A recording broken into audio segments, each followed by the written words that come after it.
Une ancienne experte d'affaires conclue a prouvé qu'elle n'avait pas sa langue dans sa poche. Au cours d'une interview, la femme en question a balancé sur les coulisses de l'émission de France 2, présentée par Julia Vignali. La suite après la publicité. On peut dire que Patricia Casini-Vitalis quitte Affaires conclues, France 2, avec fracas.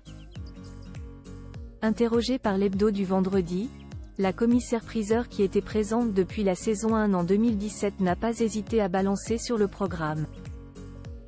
Les téléspectateurs de France 2 pensaient la revoir à l'antenne. Après des rumeurs disant qu'elle avait été remerciée par la production, Patricia Casini-Vitalis avait nié en bloc auprès de Télé Loisirs en expliquant que son contrat avait été reconduit par la production. Mais peu de temps après, elle a annoncé son départ sur Instagram. J'ai pris le temps ce week-end de regarder les replays d'Affaires conclues nouvelle mouture, avec Julia Vignali et tout bien réfléchi. Je ne souhaite pas que mon contrat avec la Warner soit renouvelé pour la saison 2024-2025. Rester associé à Sophie Davant, NDLR, me convient parfaitement, sous le signe de la connivence des sous-entendus, des fous rires partagés. Ce fut un régal de l'observeur boire nos paroles et les intégrer si vite.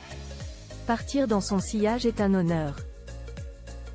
Merci à toi malgré notre manque d'empathie réciproque d'avoir accepté mes remarques, mes critiques et même mes demandes d'augmentation, écrivait-elle notamment. Patricia Casini-Vitalis tacle Affaires conclues. Interrogée par l'hebdo du vendredi, Patricia Casini-Vitalis a confié qu'elle avait profité du départ de Sophie Davant, remplacée par Julia Vignali cette année, pour prendre son envol.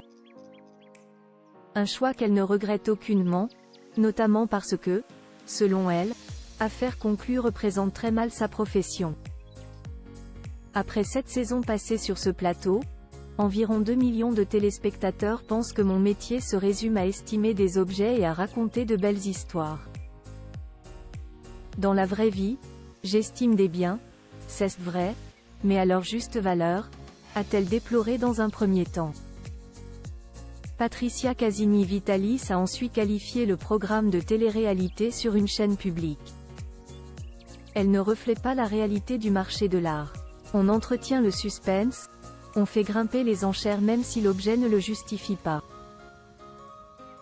Un bronze de Villanis se vend plusieurs milliers d'euros dans l'émission.